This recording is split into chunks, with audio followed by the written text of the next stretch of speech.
My name is Trustee Matias Tavitis. I'm the Vice Chair of the Finance Committee, and I'd like to call today's meeting to order and welcome committee members, trustee staff, and members of the public. I'd like to ask you to stand, please, for our line acknowledgement.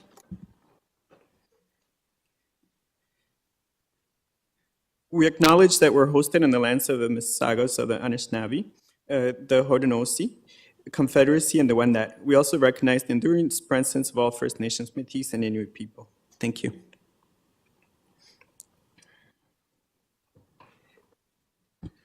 Now I'd like to move on to declarations of possible conflicts of interest.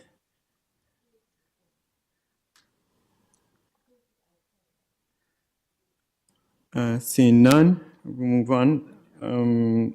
Delegations. Item number 4. I understand we don't have any delegations for this meeting, so we'll move on to the next item, staff reports. Item number 4.1, our first staff report is for consideration today is item 4.1, contract awards operations on page 1 of the agenda. I'd like to invite Senior Manager Chris Ferry to present this item. Thank you. And through you, Mr. Chair, on today's contract awards report operations, we have 12 items in Appendix A that are here for information. Appendix B has 1 item, which would require committee approval, and Appendix C has 7 items, which typically require board approval, but given this is the summer approval process and a special special committee meeting, the committee will be also approving the Appendix C items this afternoon. Happy to answer any questions there may be given the appendices presented. Okay, I see a question online. Chair Noslin. Thank you. My question is, there's in 4.1, there's some purchase of some vans, and I know further down we have some other, I think it's in 4.2, we have some purchase of some other vehicles, and I wondered if any of them were electric, because I know we were trying to do 2 per year, and I wondered how we were proceeding with that. So through you, Mr. Chair, can I just have clarification on the question? Is it why they're 2 separate ones, or the? No, I'm not questioning why there's 2 separate ones. I'm just wondering if any of them are electric vehicles, because I know we were trying, like, through the sustainability office. I know Mr. Christie has presented before about how we were trying to, for some reason I have in my head 2 vehicles per year we were trying to do electric as part of our renewal and our commitment to the environment. And I just wondered, there wasn't anything in this report that alluded to any of that, and I just wanted an update on that. And to know whether any of these were electric and how that was proceeding. Through the chair, thank you for that clarification. I'll speak to the ones on the operations report first. That neither of those, the ones for outdoor ed or for the logistics department, are electric at this time, although we are working with the facilities team and sustainability office on moving towards those electric, but this batch does not have them for the ops. And I don't believe, but I'd ask Maya for clarification, or her team from the facility side, I don't believe any of the vehicles on this current batch are electric at this time either. Thank you very much. And I can update you that we are proceeding with purchasing 2 electric vehicles, as you noted, Chair Noslin. I believe we've actually gone ahead and purchased those vehicles. There was a longer lead time, and you will see an update in the next climate action report about future plans and how we're going to proceed going forward with electric vehicles.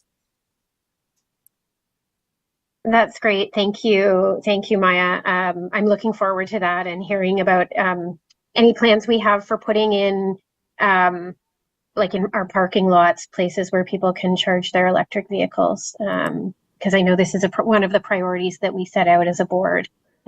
So that's great. Thank you. Okay, I see a further question from Trustee King. Go ahead, please. Good afternoon. Good to see everybody. Thank you, staff, as always, for these reports. I just had a couple of questions regarding item number 4.1, item number 4 in Appendix A, and it's related to continuing education and the shift from printed to digital brochures, which I think is great. It's wonderful to see that, and I know supports our commitment to environmental sustainability. I had asked a question by email, and I'm just wondering if perhaps staff might be able to share the difference in what we will be printing now versus prior to that shift, and what that represents in cost savings. I'm just curious between the printing and the mailing. Through the chair, I do see that Superintendent Chang is on the call, and perhaps he or someone from his team could respond to what's different with the digital version versus the print. Good afternoon, and through the chair, thank you for the question, Trustee King. In terms of the print to digital perspective, we are looking at a significant reduction. In the past, for many years, we've had print-only ways of advertising the general interest programs. And I want to make sure, I've asked staff to confirm the numbers for me, but I believe I recall the conversations being around that. Printing about 1 million brochures that would be mailed directly to homes in the city of Toronto. And that was a past practice that I wanted to address when I came into this office, given that we definitely do want to reduce our carbon footprint. And this is why I'm so thankful that we are now at this place where we are bringing this information to trustees for information.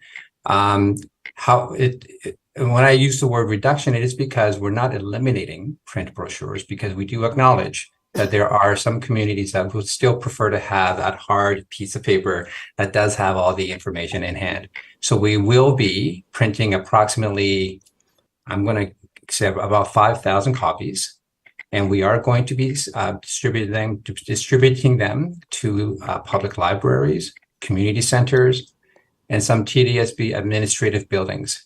That way, and of course, have them also on site at our continuing education office for families to access if they wish. And if families also wanted to have it mailed to them because the accessibility might be an issue, they can contact us and we would be happy to we would be happy to mail some of those copies to them where we can. But that is the transition plan to go from the print-only program of getting our messages out there about our wonderful general interest programs, and looking into being much more eco-friendly and bringing our programs to the 21st century, where the access to all this information now is very much, hopefully, at the in your hand or on a computer screen. Thank you. Through the chair, thank you. I really appreciate that there are still hard copies being made available for all of the reasons that you cited. Are you able to provide just roughly what that cost saving looks like from moving from print and then saving on the mailing as well? Thank you for that. I apologize for not answering that through the chair. This is a 1-year contract at this moment. And so we are looking at how all the iterations around this shift to digital is going to impact our cost savings. Trustee King, it might be better for me to try to answer that question after speaking with my staff with a little bit more detail, but we will follow up. But I do know that there is approximately 10 to 20% cost saving from going print to digital, but I don't want to speculate on what those numbers are without consulting with our staff directly to give you the more accurate information. So we can follow up through trustees weekly with that information. Through the chair, I certainly don't want you to speculate either, so I appreciate that follow-up. And then I just have another question about the vendor selection as well. So I appreciate that it sounds like this is a vendor that is known to TDSB that we've worked with before, and there was some consideration for just the familiarity, it sounds like, with our processes so that they could work expeditiously and without any problems. And it looks like that's happened, so that's great. I'm just curious about this particular company. looks like they have a strong focus in strategic work and in media buying, and also looks like they have a number of clients in the online gaming kind of realm. So I'm just wondering, and it was a single source selection, and I appreciate the reasons behind that, but I'm just wondering if there is any consideration or any conversation just around, some of their other clients, any alignment in values, any other considerations like that. Thank you. And through the chair, the decision to recommend and use this company was because we do have an ongoing partnership with this company. But the advantage of having that partnership was that this company would also be able to very quickly mobilize the digital plan. We have other departments in the TDSB has had successful working relationships with them, and so we took that as part of our motivation to move this forward, so that the budget reduction, given the attention that Con Ed has given towards reducing budget across the school board, and of course the fact that there has been that success in other departments with this department. That was why we looked at the service as a sole source contract.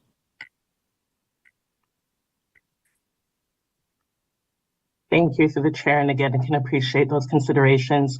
Was there any conversation, or has there ever been conversation just around some of the other clientele of this service provider? Is that part of the kind of ongoing conversations that staff are having about our partners?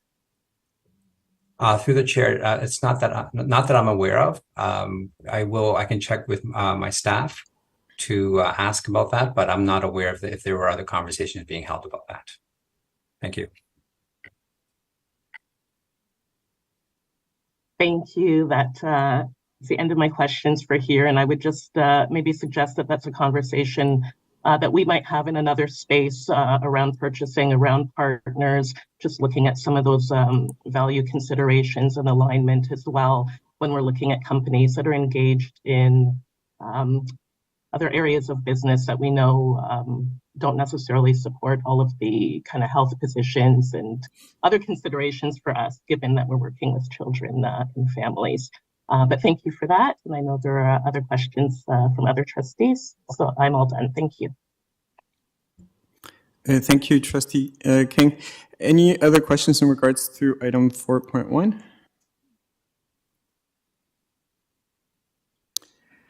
Seeing none, thank you again, staff, for your answers. Can I have a mover and a seconder for this item? Trustee Hastings? Trustee Arts? Oh, good. Sorry, good. Thank you. Trustee Arts? And a seconder? Tiernan Lynn? Oh, thank you. Okay, we'll open up the vote.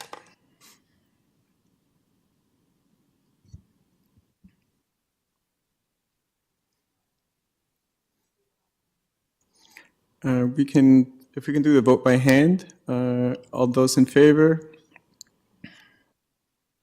Aye. Aye.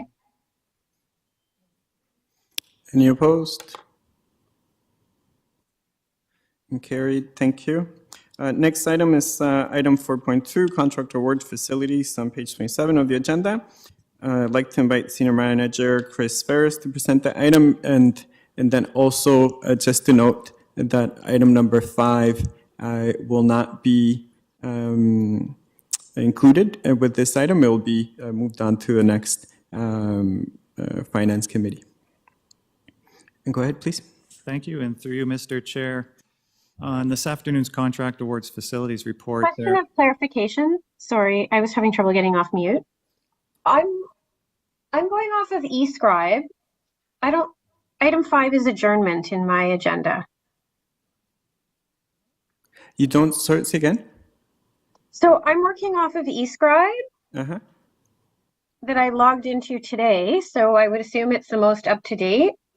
Item number 5 is adjournment on my agenda, so I'm just wondering which part is item number 5 that we're Excuse me. moving to another. Item 838, which in my notes I noted as the 5th item on 4.2. Sorry about the confusion. Oh, okay, so you're talking about something in 4.2. Okay, Yep. I misunderstood. Yeah, Thank you. okay, so we'll continue. Please, Mr. First. Thank you, and through you, Mr. Chair. Appendix A has currently on the report 41 items, but as just mentioned, item A38 will be removed from this report and re-reported in the next cycle to allow for some deputations by the parent community on the subject of the Pape Avenue Junior Public Schools site inspection monitoring work going on regarding the Metrolink subway extension that is adjacent to the school. So we'll be bringing that back on the next report so that it's on the same report at which the parents will be able to depute on the subject. So Appendix A will have 40 items with that removed. Appendix B has 2 items on it that require committee approval, and Appendix C has 7 items that would require the committee to approve on behalf of board through the summer approval process. Any questions on any of the items in the report? As always, we're happy to answer.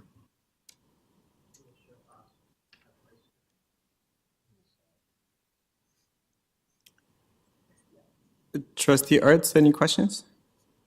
Yes, please. Through you, Mr. Chair. So I just wondered if staff could, I see there's also vehicle purchases under contract for facilities, sorry.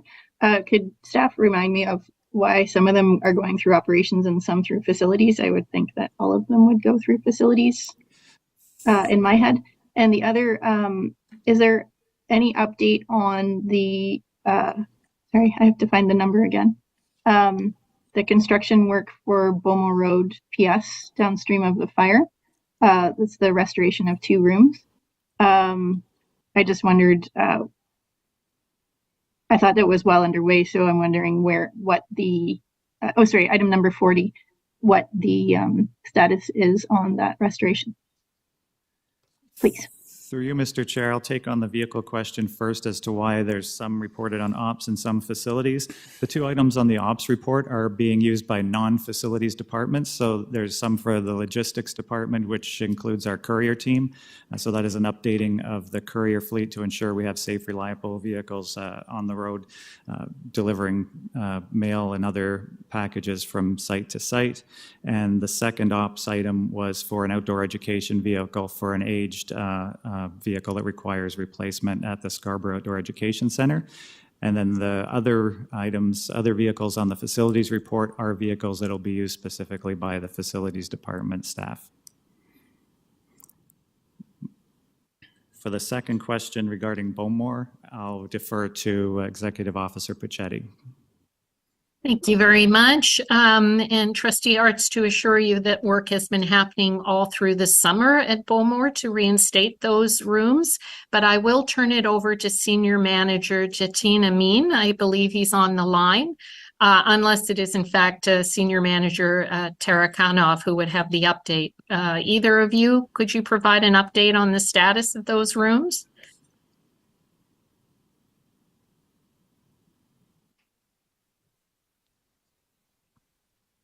Through the chair.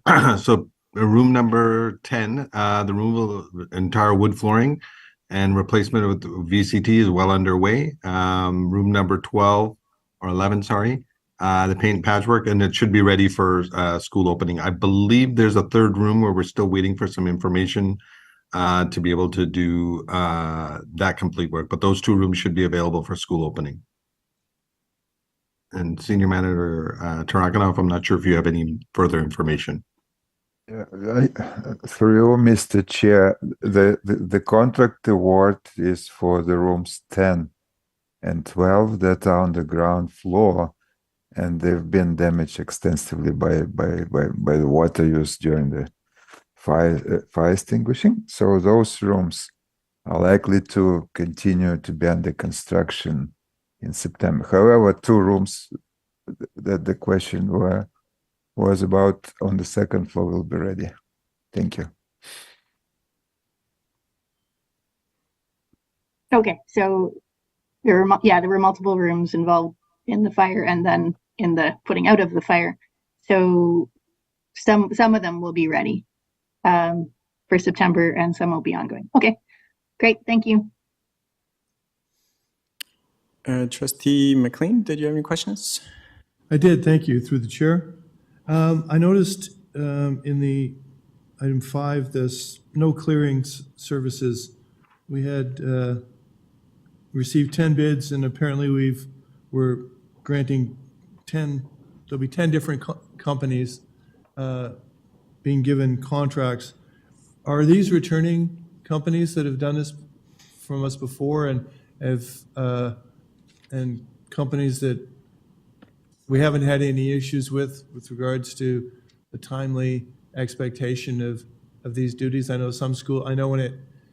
when it snows everywhere, and everyone would like to be first, and everyone can't be first, and sometimes it gets to be problematic as to where you are in the line. So I was just trying to make sure that all these companies are companies that we're confident that have done this for us before, and that provide this in a manner that meet our expectations. Thank you for the question. Yes, through you, Mr. Chair. All but one of these recommended vendors is a returning vendor with a good track record. As you may recall, there was some attention during a major snow event this past year. The vendor in question there was taken off the zone immediately, and they were not eligible to bid on this round of snow clearing, so they are not returning. So all but one are new. That new one has been limited into how many zones or learning center or learning networks they can cover. I think we gave them 2. Usually 1 or 2 is the max you give to a new one until we have that confidence that they are able to do the work and do it reliably and in a timely fashion. So I hope that answers the question. It does, thank you, and I'm good, thank you. Any further questions on item 4.2? Seeing none online, I would like a mover and a seconder, please. Trustee McLean. Trustee Arts? Thank you, Trustee Arts. And are we doing this show of hands or online? eScribe. Thank you.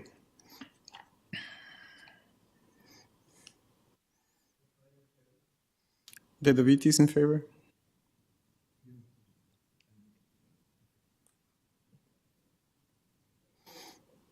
Thank you. Moving on then to item 4.3, school banking resolution, transition from Pay Savings and Credit Union to Alterna Savings and Credit Union Limited on page 43 of the agenda. I'd like to invite Executive Officer Craig Snyder to present this item. Thank you, Chair. And today we're presenting a transition of banking resolution to move from Pace Credit Union to Alterna. In July of 22, Pace was acquired by Alterna Credit Union. So therefore, we need a change in banking. Effective July 1st this year, in timing to do the move, Alterna moved all the accounts over to their banking platform, and we're working with them right now to finalize the service level agreement and working with our legal services team on that, as well as, of course, we're still doing our cyber and privacy risk assessment, but we don't expect any concerns to come from either of those. The current agreement will be more or less the same as before, with one change being that they have identified that under the Alterna, there'll be a $15 per month charge per account. And for courier services for deposits, there'll be $20 per deposit trip. In September of this year, our school support team is working with the schools and parent councils to transition and help them on the new platform. It's very similar to the previous one, but we are working with that. Appendix A in the report covers the resolution that we would, once seek approval, we would implement. And to ensure that we can give the best support to our schools possible, central staff will have view access to the accounts to support the principals and to assist in bank reconciliations. Happy to take any questions there may be on this report. Thank you. I'll go to Trustee Dasan with a question. Hi, good afternoon, everyone. Apologies, I can't get my video working, but it's nice to see all of you. I just had a question about school council. So I heard you mention them, which is great, because I was wondering if they were off of this process. But so is it correct to say that nothing's changing? Everything process-wise in terms of school council chairs and treasurer still have access, and it is just the central staff access that is a change? Through you, Mr. Chair, it's not even the central staff access. We've had access to the accounts under PACE to assist the schools. That'll be maintained. As long as the school councils, or as same as the school administration, don't change, then everything is straightforward. If there's a new parent council member, they have to obviously sign on to the accounts. The same as if a principal changes schools, they have to sign on to their new school accounts. But everything transitions over for current school councils that stay with the same membership. Okay, thank you. And do we know, I'm a little concerned about this $20 per deposit, because I know many schools do them frequently, sometimes even weekly. So do we know on average how many deposits schools are making in a typical month? So through this chair, we are just doing that analysis right now because we have the same concern you do, trustee. We are looking to see, because the other thing is, with school cash online, the use of hard cash in schools is down quite a bit. There is peak times, like the end of the school year, when the schools want to clear their safes out for the year, as well as if they have a cash or a fund fair, there may be higher. So we are doing a detailed analysis on that to give recommendations to schools as to how often to do deposits, depending on what we see in patterns. And there'll be a difference between elementary and secondary schools. So we're doing some of that work now to make sure we can give good advice to the schools and minimize their costs as much as possible. Okay, thank you.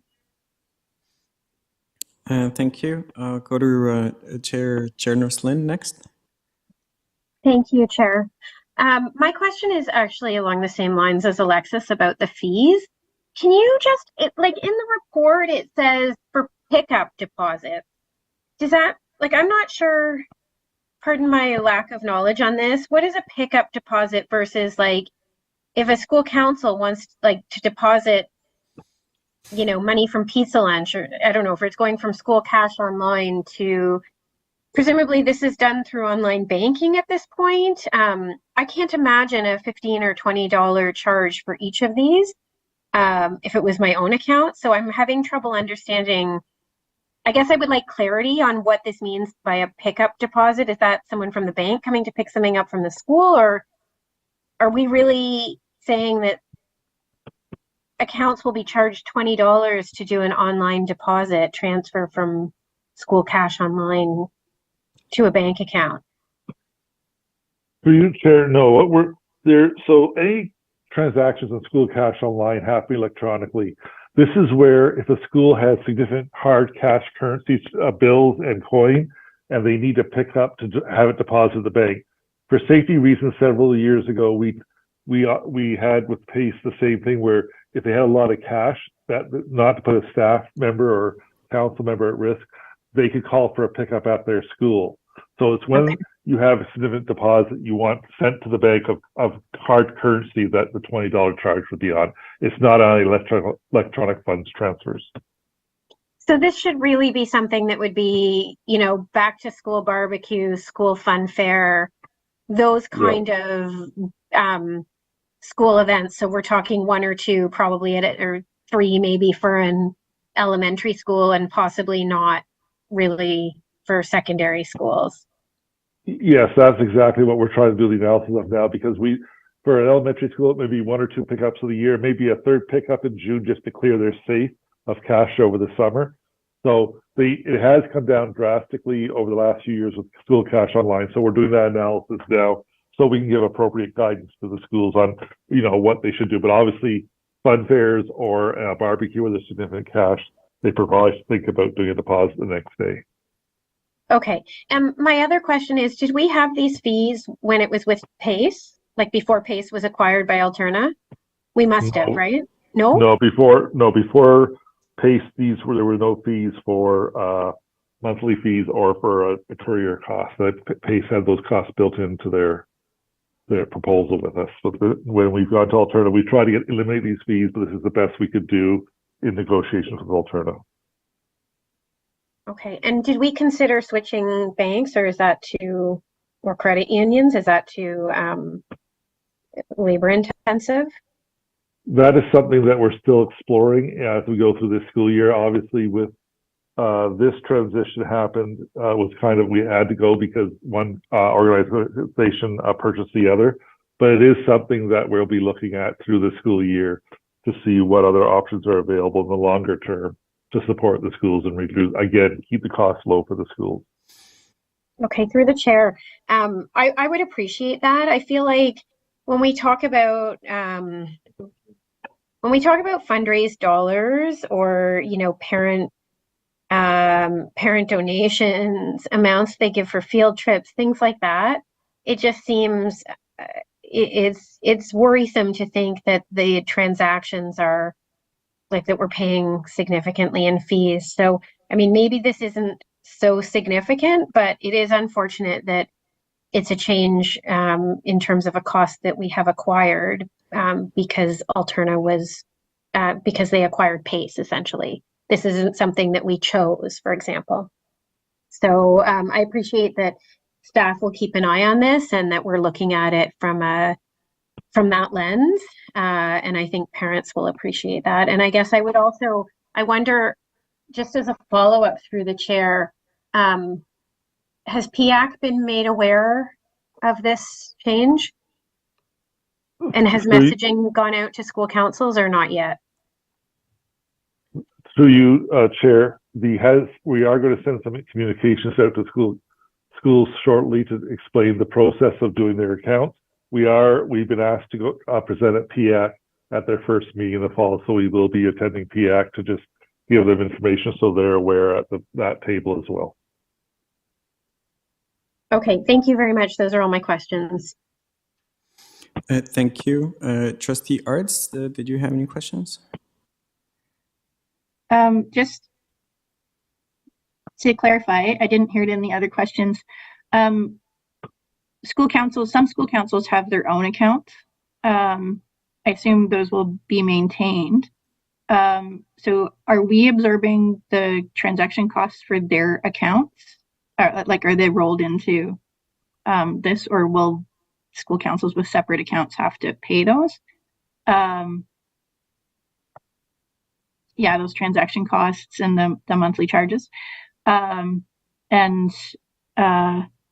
what's the support if a school council now wants to roll their finances into the school's main accounts? Do we have a support plan for that? Through you, Chair, the first question I'll ask with a clarification question. So yes, if the school council has an alternate account, they would be subject to the $15 fee as well. If they had it with another institution, we always ask them, it's easier if they keep it with our institution so that we can help them with bank recs because we have that visibility. And to your last question, Trustee Arts, yes, we'd always be more than happy to assist the school council if they want to merge their account into the school account and still have viewable information about what they have transacted, because that is something that we can accommodate.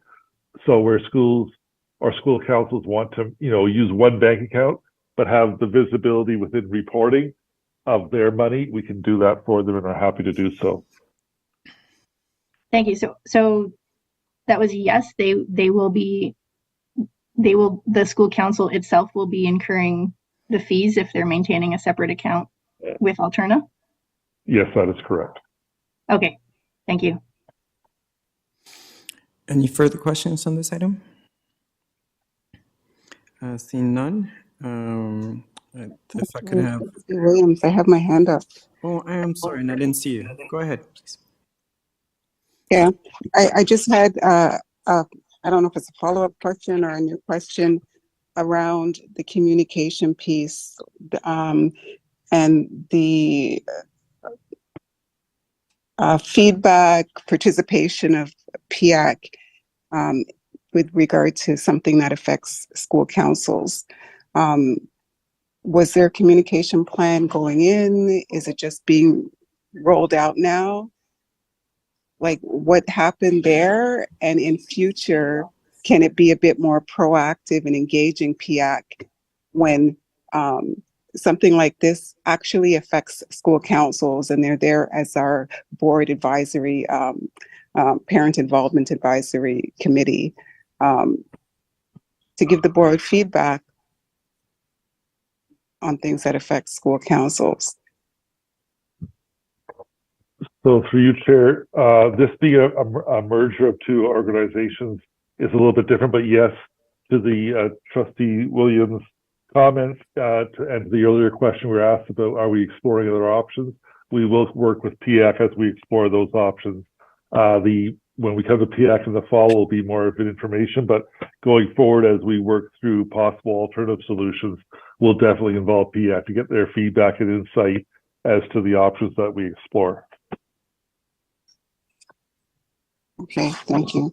And I guess the one other question I had was about this practice of holding cash at the schools in safes or whatnot.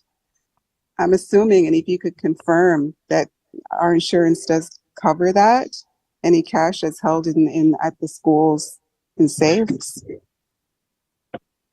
So through the chair, the cash held at schools for any one school would be well below our deductible. So we would have to self-insure that should there be an issue, as long as proper cash flow handling procedures are followed. But that's why we're seeing two different trends. As I said earlier, with the cash, school cash online, there's a lot less cash going through the schools on a regular basis. But we also keep, when the school support team visit, as well as our internal audit team members, they do check and review that cash handling procedures at the school are appropriate and that cash is effectively being locked up at night within the safe. Okay, thank you. Through the chair, those are all my questions. Thank you.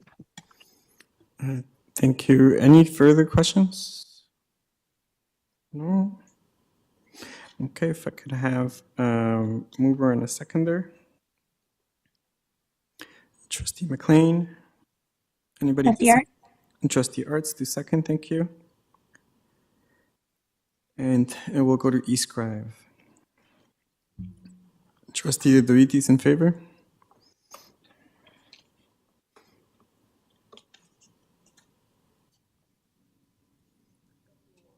Trustee Wong?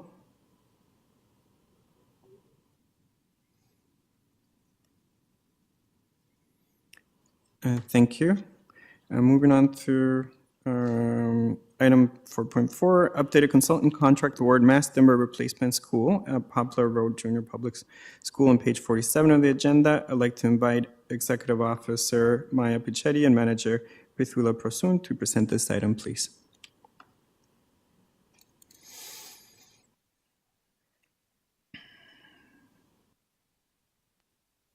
Thank you very much. This report came forward to the board. There was quite a fulsome explanation of the Poplar Road project and the capital funding that was received, which came through to the board, to AFBEC and then the board in June. What you have before you is a report to correct and revise the award for the consultant who will be doing the design of this project. There was a very rare mistake that happened in bids and tender. I can say that in the time that I've worked with bids and tender, this does not happen very often, but there was a computing error that resulted in the fee not being properly calculated for the architects that submitted fees. So when we realized this issue, we went back and reinstated or restarted I shouldn't say it's restarted. We went back to the consultant evaluation process and completed it with this new information. And what you have before you is a revision to award the contract to the firm Moriyama Tashima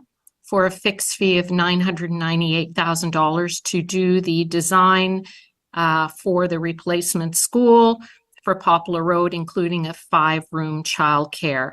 And I'm happy to answer any questions along with Manager Perthula Prosin and also Senior Manager Chris Ferris.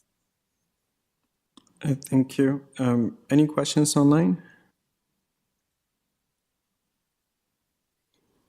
Okay, seeing none, then I'd like to move on to moving the item. If I can have a mover and a seconder.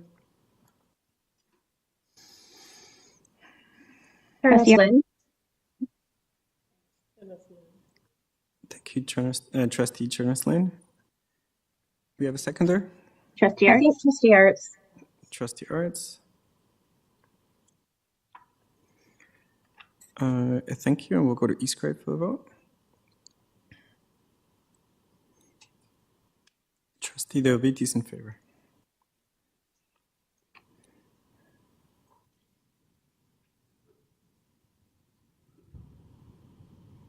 All right, thank you. Thank you, trustees. Like to call for adjournment. If I can have a mover and a seconder for that.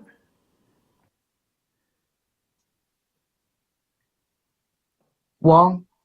Thank you, Trustee Wong. A seconder. Trustee McLean. Thank you, everyone, and enjoy the rest of the summer. Thank you. Thank you, Chair DeVitis. Great job. And thanks to staff for the reports. Thank you, everyone. Take care. Thank Bye, you, everyone. everyone. Good Thank afternoon. you.